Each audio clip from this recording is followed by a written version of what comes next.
लेकिन अगर हम फंड थोड़ा लोन से ले लेते हैं और उस पर हमने लोन पे ब्याज दिया 1 लाख रुपए, तो बाकी बचा हुआ प्रॉफिट कितना बचा, 1 लाख। तो हमें 30% टैक्स के हिसाब से सिर्फ टैक्स कितना देना पड़ा, 30,000। तो अगर हम फंड लोन से लेते हैं तो टैक्स में हमें बचत हो जाती है। पहले हम 60 दे रहे थे, अब 30 दे रहे हैं, तो यहाँ 30,000 की बचत है ना बेटे। तो अर्निंग पर शेयर आपका इसमें कम, जब हम रिटर्न ऑन इन्वेस्टमेंट ज़्यादा होता है और हम लोन से ब्याज पे पैसा ले लेते हैं, तो जो आपका रिटेन्ड अर्निंग है वो ज़्यादा बैठता है। तो इस पॉइंट को ज़रा बेटे ध्यान से देखना। अनदर एग्जांपल से समझो बेटे इसको। सिचुएशन 1 में there is no debt and second situation 10 lakh, ये हमने पहले वाला ही कर रहे हैं बेटे। और अगर हमने फंड डेट से लिया है तो 20 लाख, तो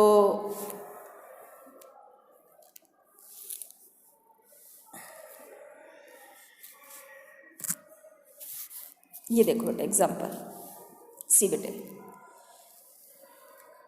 दोबारा से देखो बेटे कि EBAT मान लो कि हमारा 40,000 है और हमने 10% पे जो आपका 1 लाख पे लोन लिया, हमने 1 लाख 10% के ब्याज पे लोन लिया, तो हम 10,000 रुपये इंटरेस्ट पे करेंगे।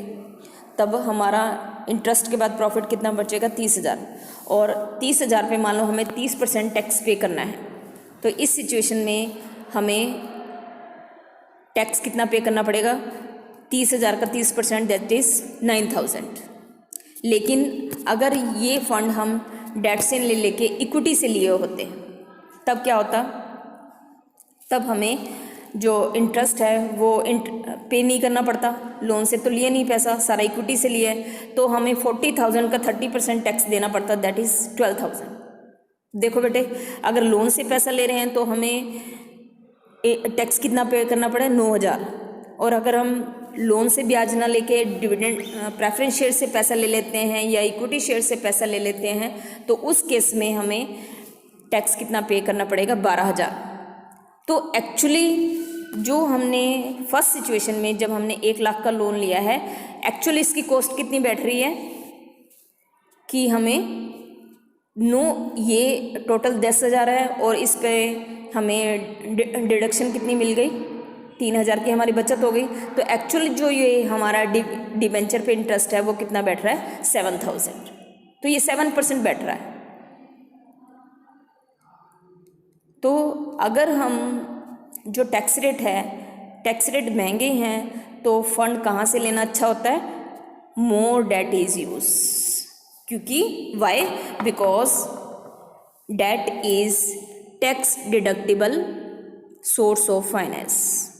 कि अगर हम ऋण से पैसा लेते हैं तो ये टैक्स की लायबिलिटी को क्या कर देता है, कम कर देता है।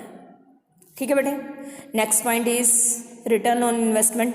रिटर्न ऑन इन्वेस्टमेंट का मतलब पैसा लगाने पे हमें जो वापसी अर्निंग मिलेगी वो कितने % मिल रही है। तो रिटर्न ऑन इन्वेस्टमेंट जितना ज़्यादा होगा, मान लो कि हम 10 लाख रुपए लगा रहे हैं और बदले में हम 20% कमा रहे हैं। 20 लाख लगा के हम 2 लाख, 20% कितना हुआ, 20% का 20%, दैट इज़ 40,000। 20 लाख का 40% कितना होगा, 20 लाख का 20%, 20 लाख का 20% 4 लाख। ठीक है, 20 लाख पे हम 20 लाख का 10% हो गया 2 लाख और 20% कितना हो गया, 4 लाख। तो अगर हमारा earning per share return on investment ज़्यादा है, तो रिटर्न ऑन इन्वेस्टमेंट के ज़्यादा होने पर फंड डेट से लेना अच्छा होता है। अगर क्योंकि मोर रिटर्न होगा तो हमारी कैपेसिटी इंटरेस्ट पे करने की ज़्यादा होगी। और अगर रिटर्न ऑन इन्वेस्टमेंट कम है, मान लो कि हम 10 लाख लगा के ब्याज हमें 10% मिल रहा है, 10% पे फाइनेंस पे हमें मिल जाएगा, लेकिन रिटर्न हमारा सिर्फ 7% है, तो उस 7% अर्निंग से हम उसका कॉस्ट तो नहीं पूरा कर पा रहे। तो आप डेट से लेने से पहले आप ये देख लो कि जो पैसा आप व्यवसाय में लगाओगे उस पर रिटर्न हमें कितना मिलेगा। अगर रिटर्न उस कॉस्ट को पूरा कर रहा है तब तो फंड डेट से ले लो, और अगर रिटर्न कम है तो फंड इक्विटी से ले लो। ओके बेटे। तो next point is cash position of the company. Cash position अच्छी है, only then fund is taken with the debt, otherwise equity. क्योंकि जो हम ये ब्याज देते हैं ये कैश में डिबेंचर होल्डर के खाते में जमा कराना पड़ता है। तो cash position is very important factor. If cash position is good only then fund is taken with the debt, otherwise fund is taken with the equity. Okay. तो ये आज हमने 5 पॉइंट डिस्कस करे हैं बेटे। तो 2 पॉइंट तो ये किए हैं और अनदर 2 पॉइंट हमने पिछले पेज पे किए थे, दैट इज़ आपका रिस्क कंसिडरेशन। रिस्क ज़्यादा होगा, टोटल रिस्क कंपनी का ज़्यादा है तो फंड डेट से नहीं लेगी, और टोटल रिस्क में फाइनेंशियल रिस्क और ऑपरेटिंग रिस्क दोनों होते हैं, और ऑपरेटिंग रिस्क को ही कॉस्ट को ही पूरा करने में अगर कंपनी को दिक्कत आ रही है तो फाइनेंशियल रिस्क को कंपनी डेट फंड से पैसा लेके नहीं बढ़ाएगी।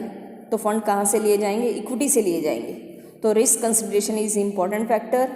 कॉस्ट ऑफ डेट अगर महंगे ऋण हैं तो कम लिए जाएंगे, और अगर ऋण सस्ते हैं तो ज़्यादा पैसा डेट से लिया जा सकता है। Next point is tax rate. मैंने बताया आपको टैक्स रेट इम्पॉर्टेंट फैक्टर है, और debenture fund from that is a tax deductible है। जो आपका सोर्स ऑफ फाइनेंस है ये टैक्स की लायबिलिटी को कम कर देता है। अगर फंड हम इक्विटी से लेंगे तो ये टैक्स की लायबिलिटी को कम नहीं करेगा। तो ये 5 फैक्टर आज ध्यान से करना बेटे। कोई दिक्कत हो तो दोबारा पूछ लेना। कल हम ये टॉपिक कंप्लीट कर देंगे कैपिटल स्ट्रक्चर, और आपका चैप्टर ओवर। ठीक है। इसमें काफ़ी सारे पॉइंट वो वाले भी आएंगे जो आपके फाइनेंसिंग डिसीजन में हमने डिस्कस किए हैं, लेकिन मैं इसको पूरा ही अच्छे से करा रही हूँ। ठीक है बेटे। Have a nice day.